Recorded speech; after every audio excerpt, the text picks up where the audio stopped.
श्रीगुरुभ्यो नमः। श्रीमहागणाधिपतये नमः।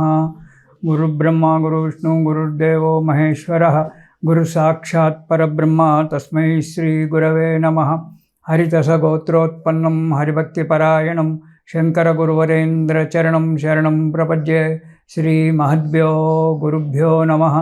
सदाशिवसमारम्भां व्यासशङ्करमध्यमाम् अस्मदाचार्यपर्यन्तां वन्दे गुरुपरम्पराम्।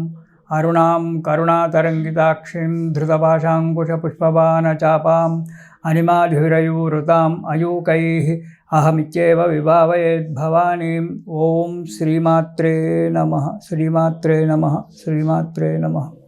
ఇక ధనుస్సు రాశి వారికి ఈ నవంబర్ నెలలో ధనుస్సు రాశి వారికి అభివృద్ధి సరిగ్గా ఉండదు. డెవలప్మెంట్ అనేటువంటి సరిగ్గా ఉండకపోవడం జరుగుతుంది. ఆర్థిక పరిస్థితి కూడా కొంత మందగిస్తుంది. ప్రయాణాలలో ప్రమాదాలు జరగడానికి కూడా ఆస్కారం ఉంది. అనుకోని ఆపదలు రావడానికి కూడా ఆస్కారం ఉంది. తగు జాగ్రత్తగా ఉండడం చాలా మంచిది. కానీ ఉత్తరార్థంలో అంటే ఒక 15 తారీఖు తర్వాత, నవంబర్ 15 తారీఖు తర్వాత కొంత ధనలాభం రావడము, యత్న కార్యాలలో మంచి జరగడము, అధికంగా ధనము ఖర్చు అయినప్పటికీ కార్యక్రమము దిగ్విజయంగా నడవడము జరుగుతుంది.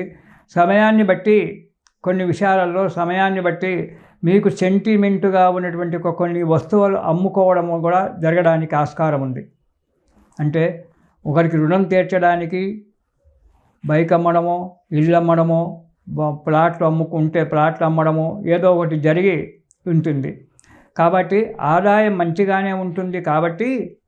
కానీ మనస్సు సంతృప్తిగా ఉండదు. ఏ పని చేసినా తృప్తి ఉండదు. ఇంకా పని కాలేదు అనేటువంటి ఒక ఆలోచనతోనే ఒకసారి భోజనం చేసినా సంతృప్తికరమైన భోజనం చేశా అనేటువంటి ఒక ఆలోచన ఉండదు.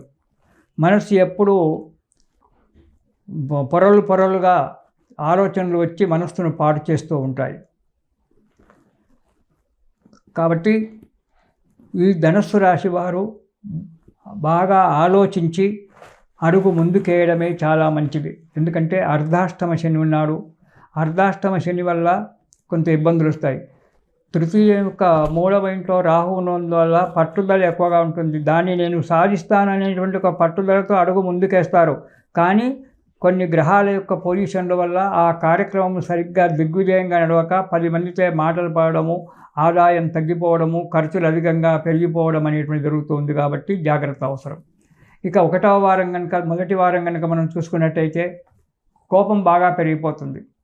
ప్రతి దానికి ఎవరు ఏ మాట మాట్లాడినా, ఇది మంచిది చెప్పినా చెడుపు చెప్పినా అది చెడ్డగానే ఊహించుకొని కోపానికి రావడము, హద్దు మీరి ప్రవర్తించడం అనేటువంటి జరుగుతూ ఉంటుంది. కాబట్టి చాలా జాగ్రత్త. వాక్ను కంట్రోల్ చేసుకోండి ధనుస్సు రాశి వారు. అగ్ని వలన, దొంగల వలన భయం. అగ్ని వలన అంటే మా ఇంట్లో నిప్పే లేదండి, కట్టెలు లేవు, నిప్పు లేదు, అగ్ని. విద్యుత్ శక్తి కూడా ఒక రకమైన ఒక అగ్నే, గ్యాస్ స్టవ్ కూడా ఒక రకమైన ఒక అగ్నే. కాబట్టి వాటి వల్ల కూడా మనకు ప్రమాదం ఏర్పడే ఒక ఆస్కారం ఉంది. కాబట్టి జాగ్రత్తగా ఉండండి. దొంగల వలన భయం. దొంగలు ఎక్కడ వస్తారండి, మేము మళ్ళీ పట్టణంలో ఉన్నాము, మధ్య పట్టణంలో ఉన్నామంటే వాడికి దొంగకు మధ్య పట్టణము చివరి పట్టణం అనేది లేదు. మనం ఇల్లు తాళం వేసి బయటికి వెళ్ళామంటే సినిమా చూసి వచ్చేటప్పటికే వాడు దోసుకొని వెళ్తాడు. కాబట్టి చాలా జాగ్రత్తగా ఉండడం మంచిది. మీరు కఠినంగా మాట్లాడతారు, ధైర్యాన్ని కోల్పోతారు. కఠినంగా మాట్లాడడం వల్ల మంచి మిత్రుడు శత్రుడు కావడానికి ఆస్కారం ఉంది. కాబట్టి మాటను కంట్రోల్ చేసుకోండి. ప్రతి మాటను కంట్రోల్ చేసుకొని మాట్లాడండి. జాగ్రత్తగా ఉంటారు. ధైర్యం తగ్గుతుంది. కానీ మనస్సును నిలకడగా ఉంచుకున్నప్పుడు ధైర్యం ఆటోమేటిక్గా పెరుగుతుంది. ఇక 2వ వారం కనుక మనం చూసుకున్నట్టయితే అధికమైన ప్రయాణాలు చేయడము, ఎక్కువ ప్రయాణాలు చేయడము, ఆరోగ్యాన్ని పాడు చేసుకోవడము, మనశ్శాంతి లేకుండా ఉండడము, ప్రయాణాలు చేసి తిరిగి వచ్చి ఇంట్లోకి రాగానే భార్యాబిడ్డలతో కలహాలు పెట్టుకోవడము ఇలాంటివి జరుగుతూ ఉంటాయి.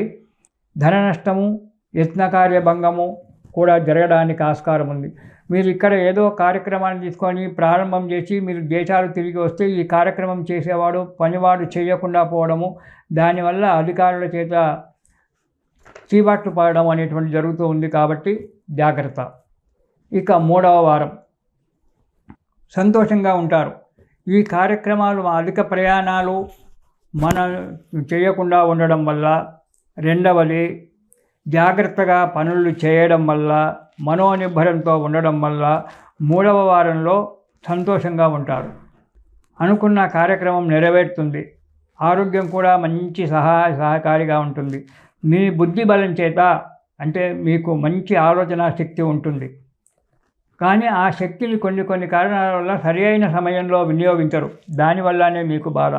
కాబట్టి మీ బుద్ధి బలం చేత, మీ యొక్క మనోబలం చేత, బుద్ధి బలం చేత కనుక కార్యక్రమాలు కనుక చేసినట్టయితే అవి చక్కగా నెరవేరి మీకు అనుకూలమైన వాతావరణాన్ని కల్పిస్తుంటాయి. మనశ్శాంతి కూడా జరుగుతూ ఉంది. శుభంగా ఉంటారు.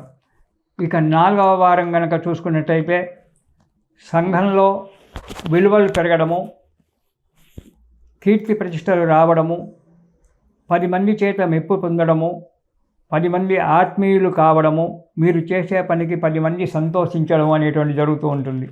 వృత్తి వ్యాపారాల్లో ఆశించినటువంటి ఒక డబ్బు కూడా రావడం, ధనం కూడా రావడము, వృత్తి వ్యాపారాలు మంచి అభివృద్ధిలో సాగడం అనేటువంటిది జరుగుతుంది.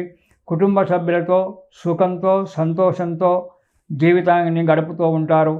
మానసికమైన ఆనందాన్ని పొందుతూ ఉంటారు. కానీ మనోనిబ్బరంతో ఉండండి. ఇతరత్రా కూడా తిరిగిపోకండి. ప్రయాణాలు చేసేటువంటి ఒక విషయంలో చాలా జాగ్రత్తగా ఉండండి. ధనుస్సు రాశి వారు అర్ధాష్టమ శని కాబట్టి ప్రయాణాల విషయంలో చాలా జాగ్రత్తగా ఉండండి. ప్రయాణాలు చేయండి. చిన్న ఆటంకాలు రావడానికి ఆస్కారం ఉంది. ఆ చిన్న ఆటంకాలు ఈ ప్రయాణ విషయంలో జాగ్రత్తగా ఉండడానికి ఈ నెలలో మీరు లక్ష్మీ నృసింహ ఆపదోద్ధారక స్తోత్రము అనేటువంటిది ఉంటుంది. ఈ లక్ష్మీ నృసింహ ఆపదోద్ధారకం కనుక మీరు ప్రతిరోజు చదువుకున్నట్టయితే ఆ నృసింహస్వామి మీకు అండదండగా ఉండి మీ కార్యక్రమాలన్నీ కూడా సులభంగా నెరవేరేటట్టు, మీ ప్రయాణాలలో ఎలాంటి ఆపద రాకుండా కాపాడుతూ ఉంటాడు. కాబట్టి ఈ ధనుస్సు రాశి వారు ఈ నెలలో లక్ష్మీ నృసింహ కరావలంబ స్తోత్రం కానీ, లక్ష్మీ నృసింహ ఆపదోద్ధారక స్తోత్రం కానీ, ఈ రెండిట్లలో ఏదైనా పర్వాలేదు, అది ప్రతిరోజు కూడా చదవండి. అది కనుక చదివినట్టయితే దానివల్ల మీకు అన్ని రంగాలలో శుభం జరగడము, ఆరోగ్యం బాగుండడము జరుగుతూ ఉంది. ఇది శుభం.